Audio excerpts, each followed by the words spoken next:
¿Qué es el eneagrama? El eneagrama es mucho más que una clasificación de la personalidad en 9 tipos diferentes. Es una herramienta de transformación personal. Es un sistema que bebe de sabidurías ancestrales y que me permite conocer cuál es el camino de vuelta a casa, que me permite saber cuáles son las gafas con las que yo veo el mundo, la distorsión que yo tengo a la hora de entender la realidad, porque la realidad al final es neutra. Y el eneagrama me ayuda a darme cuenta de cómo mi rasgo de personalidad, mi forma de pensar, de sentir o de actuar entra en conflicto con lo que pasa de verdad y cómo yo me puedo desde ahí neurotizar. El neurótico al final es el que no ve lo obvio, el que no se da cuenta de cómo son las cosas y entra en interpretaciones. Pero en el eneagrama os voy a enseñar el simbolito, aunque yo sé que aquí en el papel, en el vídeo se ve al revés, pero para que veáis en qué consiste el símbolo y cuáles son cada uno de los números que configuran el eneagrama en sí y cómo cada número es un rasgo. Y cada número está asociado con un pecado capital y con dos más. El 1 sería la ira, el 2 sería el orgullo, el 3 la vanidad, la envidia, la avaricia, el miedo o la cobardía, la gula, la lujuria y la pereza. De estos 9 rasgos de personalidad, 3 pertenecen a la tríada del pensar, son los mentales, que serían el 5, el 6 y el 7. 3 pertenecen a la tríada del sentir, que son el 2, el 3 y el 4. Y 3 a la tríada del instinto, del hacer, que son el 8, el 9 y el 1.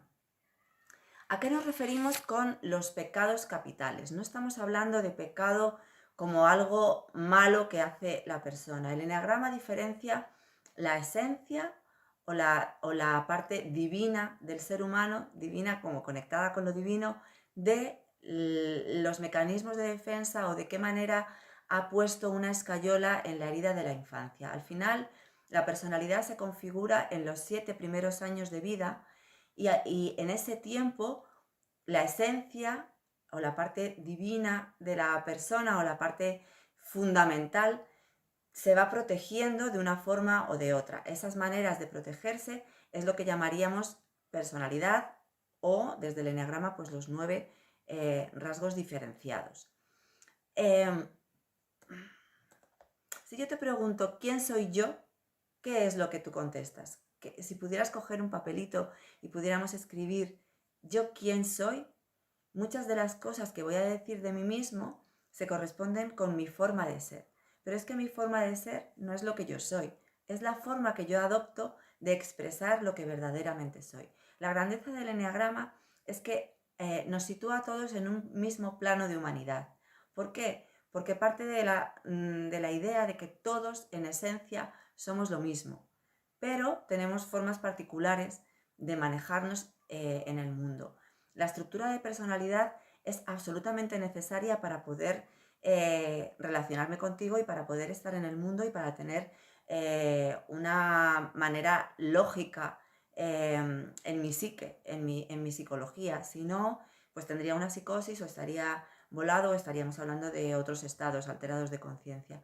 Pero la personalidad se convierte en mi neura en la medida en la que yo me identifico con ella. Si yo pongo mi identidad y lo que yo soy en esta manera de interpretar la vida o en estas gafas que me pongo, entonces no voy a saber quién soy. El eneagrama me enseña lo que no soy. El eneagrama me enseña cómo me manejo o cómo entiendo la vida. De tal forma que desde aquí puedo entender por qué dar un consejo es una forma de manipular al otro sin querer manipularlo, con una muy buena intención. Pero si yo te aconsejo a ti que lo mejor que puedes hacer es pensar sobre algo y tú eres de la triada del pensar, a lo mejor es como si te estuviera echando un jarro de agua fría o caliente, me da igual, un jarro de agua y tú te estás ahogando. Sin embargo, si eres del sentir, pues decirte que lo pienses a lo mejor sería algo positivo porque te podría completar. Lo que quiero decir con esto es que no podemos aconsejar desde cómo lo vemos nosotros al resto del mundo, por mucho que les queramos, porque nuestras fórmulas nunca son la fórmula del otro. el camino con el eneagrama es un camino de introspección y de descubrimiento personal que tiene que hacer la persona. Por eso quiero honrar esta herramienta sin invitaros en absoluto a hacer test de eneagrama, ni a encasillaros, ni etiquetaros en un rasgo, porque eso es precisamente lo contrario al camino con el eneagrama. El eneagrama me muestra mi rasgo para que yo pueda moverme a evolucionar y a poder quitarme las gafas y volver a ponérmelas en momentos determinados. En el eneagrama hay caminos de integración y de desintegración. ¿Qué quiere decir esto? Hay una salida sana a cada rasgo y una salida enferma o neurótica o insana, con lo cual en cada número yo voy a saber que hay otro número en el que yo me puedo encontrar conmigo mismo, en el que yo puedo encontrar la salud. Y en cada número veo cómo me neurotizo en otro. Esto os lo voy a explicar un poquito más tarde, pero tampoco me quiero extender demasiado en la explicación. Lo que sí quiero es explicaros en qué consiste el eneagrama, de dónde viene, cómo parte de doctrinas y religiones pues como la cristiana, la musulmana, parte del budismo, parte de los musulmanes, pues desde los sufis o en el judaísmo, los miembros de la cábala, grandes pensadores que lo primero que querían hacer o lo primero en lo que estaban pensando no era en hacer una clasificación psicológica de la personalidad, estaban pensando en entender las leyes de la naturaleza, y resulta que estas leyes de la naturaleza, llevadas después a la psique humana y a cómo funcionamos unos y otros, resulta que nos humaniza, porque cuando lo integramos y nos damos cuenta de cómo coincide el rasgo de personalidad 1 en el negrito que está en África y en el adinerado que está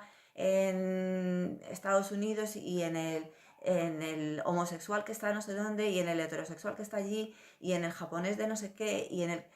coincide independientemente de la raza, del sexo, de la condición, de la clase, de la cultura, coincide. Entonces hay algo que nos une desde lo particular y algo que nos une desde lo esencial.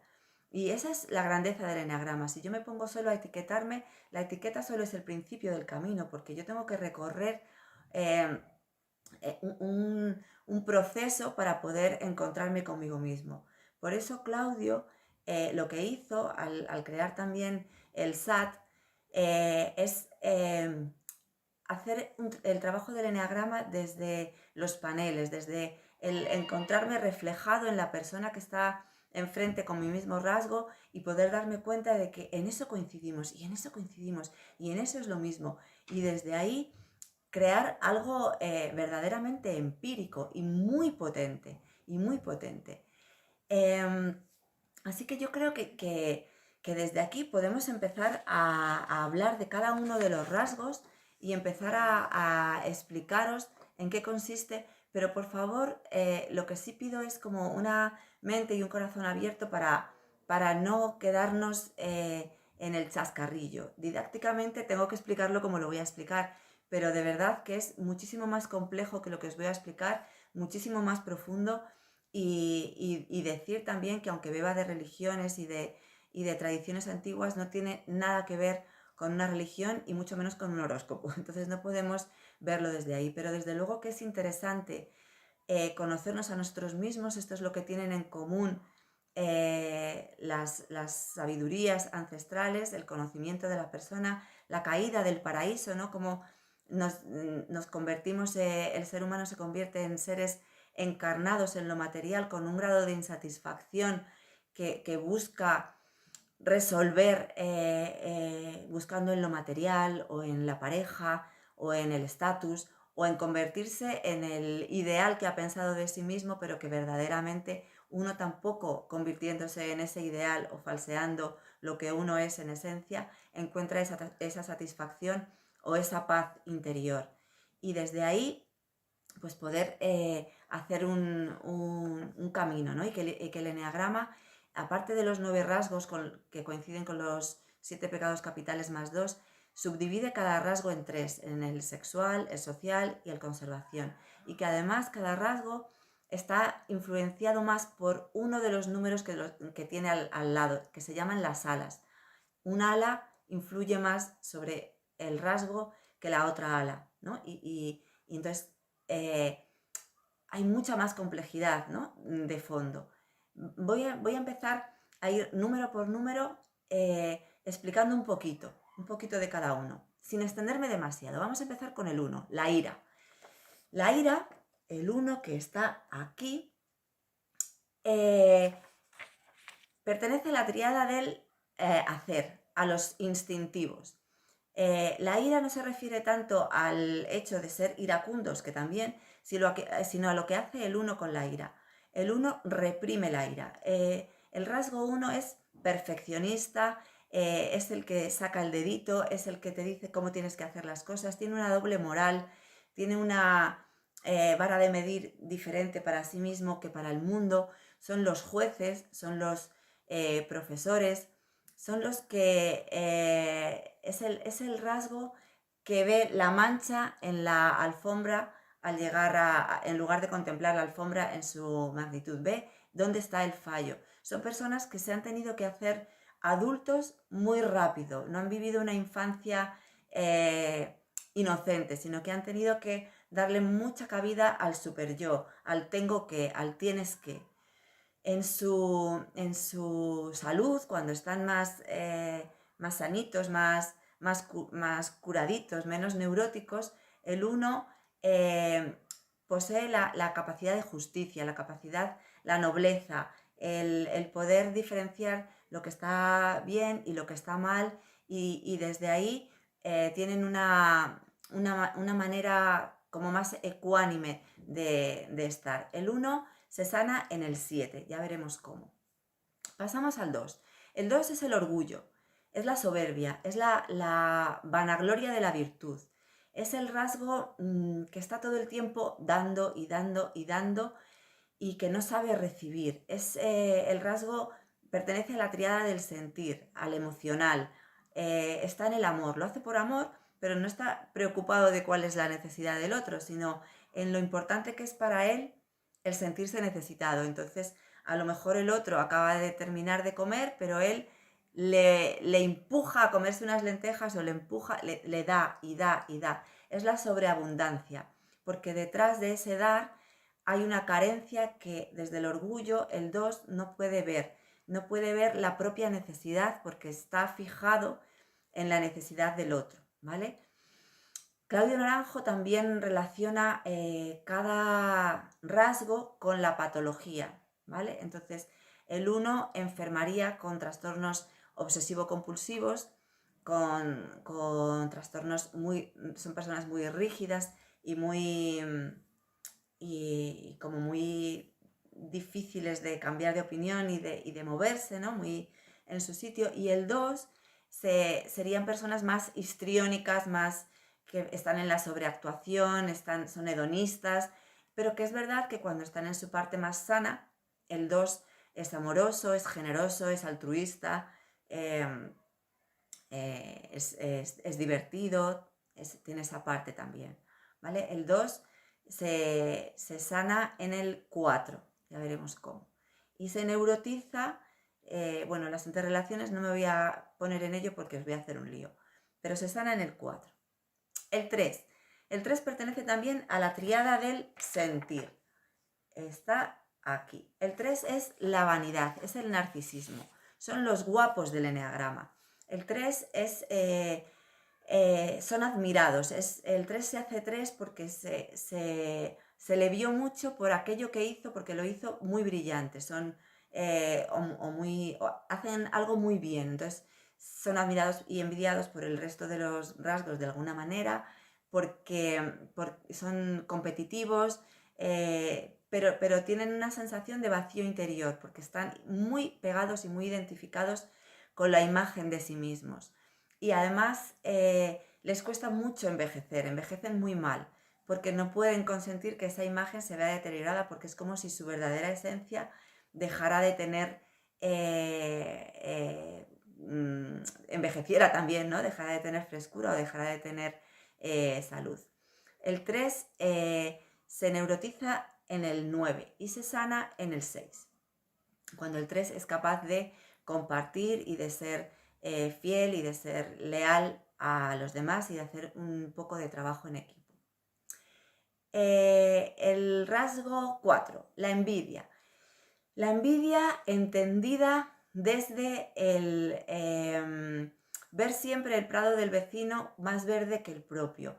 El 4 se hace 4 desde la carencia, desde el sentir que hay algo defectuoso o carente en ellos, que los demás tienen virtudes que ellos no pueden apreciar en sí mismos.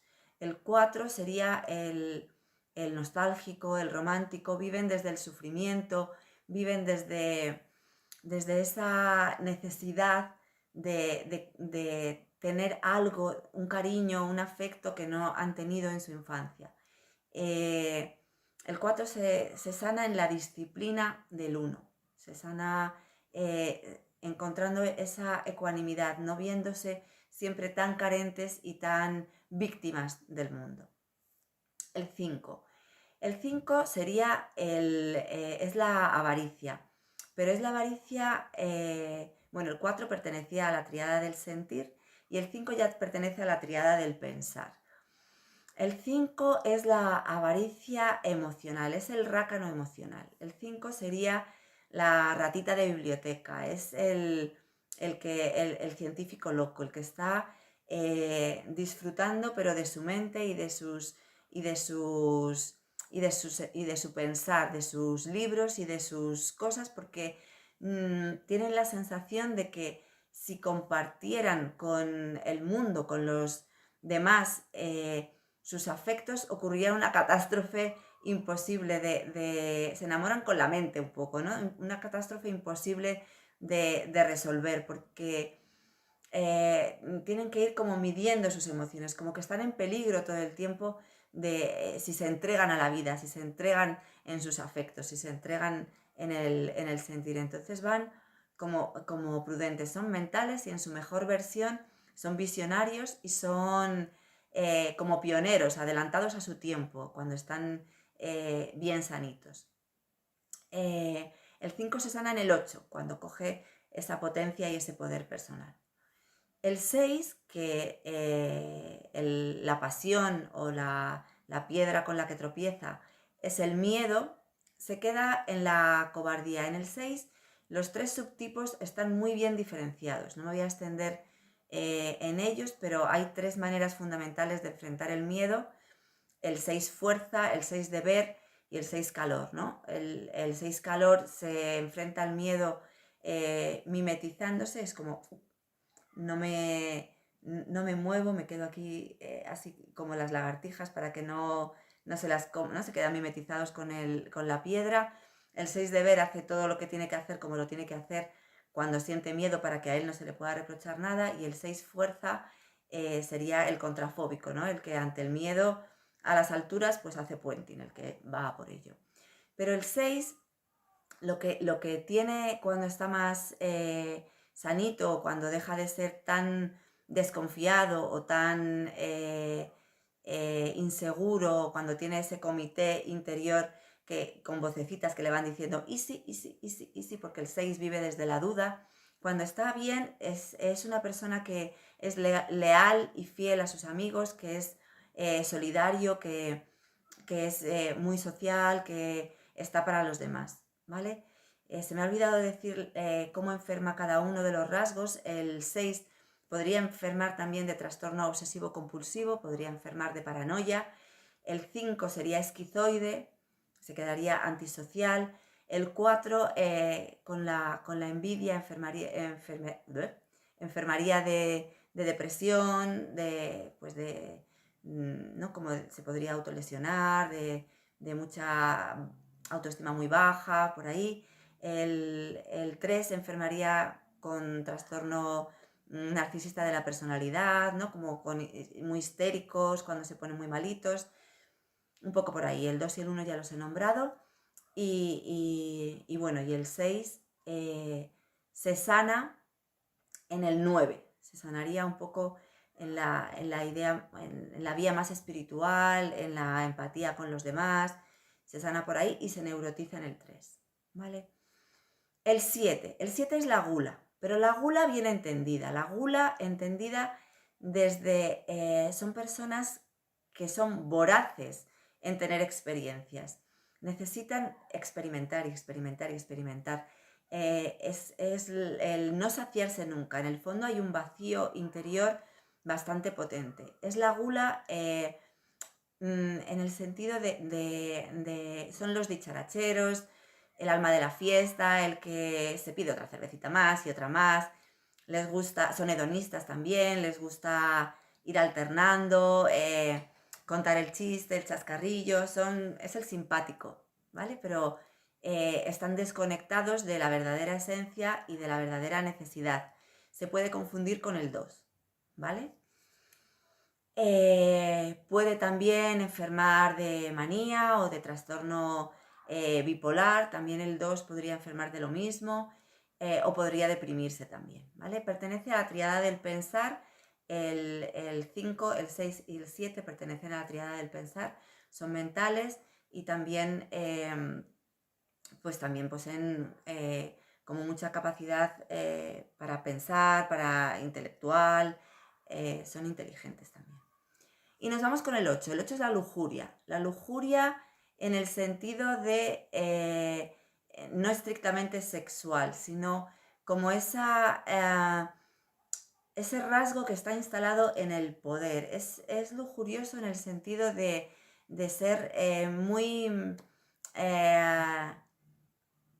dictador, muy poderoso, muy potente, son líderes natos, son personas con mucha fuerza, tanto psíquica como físicas, tienen como gran coraza, son muy protectores, son leales a los suyos, son como el padrino, ¿no? El patriarca, el que defiende a los suyos, pero puede ser muy sádico también cuando está muy, muy malito o cuando está muy neurótico. La patología sería el psicópata, ¿vale? El que es capaz de hacer cualquier cosa. Son personas que en su infancia han vivido algo tan doloroso que han configurado una personalidad en la que piensan que nada de lo que pueda suceder puede ser peor que lo que ellos sintieron en su infancia. Tuvieron una herida tan dura que se hicieron verdaderamente duros y verdaderamente crueles en determinados momentos, ¿vale? El 8 sería el lugar en el que enferma el 2 y ellos se sanan en el 2, ¿vale? Se sanan en el 2 y se enfermaría, el 5 se sanaría en el 8, ¿vale? Y por último, y pertenece a la triada del hacer, al instintivo. Los que están en el instinto, en las tripas, en el cerebro más reptiliano, son el 8, el 9, que es la pereza, pero no la pereza en el sentido de ser holgazanes, sino la pereza de mirarse, ¿vale? Ahora lo explico un poquito mejor. El 8, el 9 y el 1 serían los de la triada del hacer, perdón, del instinto. El 9 es la pereza en el sentido de que prefieren no mirar mucho dentro para no entrar en disonancia, para no tener que hacer algo al respecto. Prefieren confluir con el otro. Son personas muy empáticas, pero de tan empáticas que se quedan, son bonachonas, son como así como... Cada rasgo también tiene su característica física, ¿no? El 9 tiene tendencia a ser como así como más como cándido, como confluye con el otro, pero su forma de defenderse o de agredir es desde la pasividad, ¿no? Son pasivo-agresivos, entonces a lo mejor quedas con ello y como no quedas con él y como no quiere confrontar contigo, pues te dice, sí, quedamos a las 7, pero luego no aparece, pero luego cuando le llamas, pues te lo iba a decir, pero luego no te puedes enfadar con él porque son como muy achuchables, pero en realidad su salida sana sería el 3 porque necesitan hacerse ver, necesitan salir a la luz, necesitan mostrarse. Es un rasgo que en su infancia permaneció invisible, ¿no? Es ese niño que no daba lata, no se sabía dónde estaba, no había niño, estaba en sus cosas, no quería dar más problemas a los padres que los que ya había, entonces se hacía invisible y parecía que al niño no le pasaba nada, pero nunca nadie se dio cuenta de qué era lo que le estaba pasando verdaderamente. Entonces aprendió a vivir desde esa invisibilidad, desde esa pasividad. Es el mejor amigo del que brilla, ¿no? Sería el Sam del Señor de los Anillos, ¿no? Sí, Sam es el que está con Frodo, ¿no? Pues el que está al lado, el Sancho Panza de Don Quijote, ese sería el 9, ¿no? El 1 sería, por ejemplo, la señorita Rottenmeier, el 2 sería... ¿quién podría ser el 2? Pues en su mejor versión sería Teresa de Calcuta, ¿no? Alguien que está dando y dando y dando y dando y dando. En un 2 sano, por ejemplo. El 3 sería Elvis Presley, por ejemplo. El 4 sería... ¿Quién podríamos poner de 4? El romántico, el Becker, ¿no? El que escribe poesía, el que nunca le terminan de salir bien los romances, pero él está tan enamorado y pobre de él, y la víctima, ¿no? El 5, pues eso, la ratita de biblioteca, el científico loco, ¿qué personaje podría ser el 5? No me sale ahora uno. Einstein, por ejemplo. El 6, bueno, pues puede ser desde el bombero contrafóbico hasta ¿no? El que hace todas las cosas como las tiene que hacer. Un 6 podría ser... ¿Quién podría ser? Ay, no se me ocurre. El 7, Eva H., por ejemplo. Y el 8, pues ya he dicho, como el padrino. Como... sí, pues ese podría ser. Y de 6, ¿quién se me ocurre de 6? Es que el 6 es muy dispar, entonces es más difícil encontrar un 6 característico, ¿no? Pero alguien social que hace un Robin Hood, ese podría ser un 6. Y este sería un poco el dibujo del eneagrama desde una mirada, pues, más respetuosa, desde lo sagrado del eneagrama. Os invito a que leáis, a que la respuesta que hayáis puesto en el quién soy yo, le echéis un vistazo a la luz del eneagrama, a que no hagáis test sobre el eneagrama sin mirar un poquito a la luz de ese rasgo, y sobre todo, que nunca digáis, bueno, esto lo he hecho así porque, claro, como soy un 2, un 3, un 6, un 7, porque escudaros detrás de el rasgo para no responsabilizarme de mi propia vida o de lo que puedo hacer o de hacia dónde puedo ir, es un delito. Eso sí que es un mal uso del eneagrama. Así que os invito a leer, a profundizar, si hay algún libro que merezca la pena del eneagrama, por ejemplo el de Riso está muy bien, pues que le echéis un vistazo y que desde ahí podamos conocernos mejor a nosotros mismos y trascender y sublimar el rasgo. Sublimar el rasgo significa hacer algo sublime de lo que soy y darme cuenta de que no soy ni lo que hago, ni siquiera lo que siento, ni lo que pienso, sino que soy mucho más y que independientemente de en qué crea o en qué no crea, hay algo mucho más grande, mucho más universal y que nos hace encontrarnos como gotas de agua en el mar para formar parte de lo mismo, ¿no? Que es esa esencia pues de luz, creo yo, que es ahí donde cuando yo conecto con ello me encuentro con mi ser, con mi centro, encuentro mi potencia, mi saber estar en el mundo y ahí no estoy neurótica. Con mucho cariño desde Teraco.